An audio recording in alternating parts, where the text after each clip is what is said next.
It feels like every time I blink my eyes, some new indie roguelike or roguelite game releases. Many get the attention and praise they deserve, such as Hades and Enter the Gungeon. But there are many that get lost in the sea and stay shadowed in obscurity, such as the game Voidigo. Voidigo is a top-down roguelike shooter similar to Enter the Gungeon, where you make it through levels with randomized layouts, getting new and better weapons, and acquiring and upgrading power-ups to make a crazy build. Voidigo knows what it does best: fast and fun combat, and it absolutely excels at it. This game has some of the most insanely fun and chaotic combat that can wildly change depending on the overwhelming amount of different types of builds you can go. In Voidigo, your arsenal is not just limited to guns. You can also use melee weapons. You can hold two weapons at once, and swap between them at any time. With guns, you can shoot and do a weak melee hit with them, and with melee weapons, you can swing them and block with them. Your other basic moves are your sprint and your dodge. Your dodge is a jump in the air that you can use to do the Mario and stomp on enemies with. You can even jump from enemy to enemy doing combo stomps. All these simple mechanics mesh together to make one of the most fun, fast, and chaotic combat systems I've ever experienced. I'd stomp on my enemies, then melee them, stomp combo, and switch to a shotgun and blast them at close range. There are many ways you can approach combat, each fun and unique. Combat in your playstyle, however, can vary even further with what power-ups you get. There are 5 characters, each with their own starter power-ups that make them play very differently. Then there are over 100 power-ups that can drastically change your build and how you play. There are power-ups that can make your stomps cause explosions, power-ups that turn your bullets into snake bullets that slither around, and power-ups to make your melee attacks hit twice. There are so many varying power-ups that can affect your guns, your melee weapons, your movement, your bullets, and even give you new moves and companions. All these crazy power-ups combined with the wide options of weapons that play very differently provides one of the most robust wealth of build options and customizability I've seen. Every run I did, I was playing a new and different build.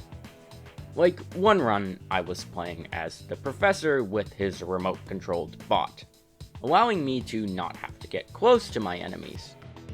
I went a melee route, getting power-ups to increase my melee attack speed, add a double attack, and have lasers shoot out with each swing of my weapon. I'd just stay at a distance, obliterating shit with my robot. While in another run with Dash, I'd use her stomp combo explosions with more stomp power-ups to damage and weaken enemies, then blast them close range with a shotgun. I'd be bouncing and blasting. The point is, there are so many different fun builds that can completely change your playstyle. The weapons and power-ups synergize so well with each other to provide one of the most fun playgrounds of fast-paced destruction I've experienced. Where you put your skills and build to the test are the bosses of each floor. Voidigo does something a little different than most roguelikes. Bosses aren't in a set room, and you aren't locked into the room with them. Bosses will show up after you've cleared a certain amount of beacons, which are these pillars of light that are covered in void, which you remove via stomping on them.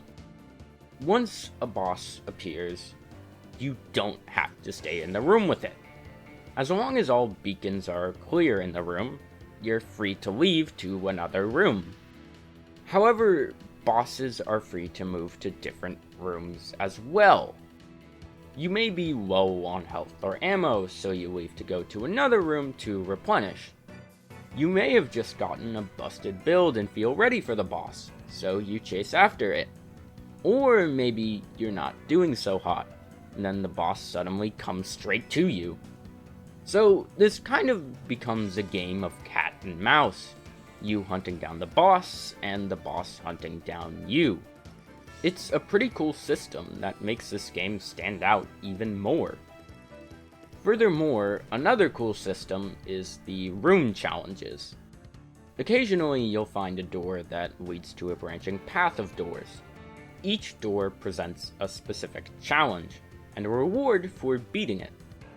The harder the challenge, the better the reward. It's a great risk versus reward system for all types of players.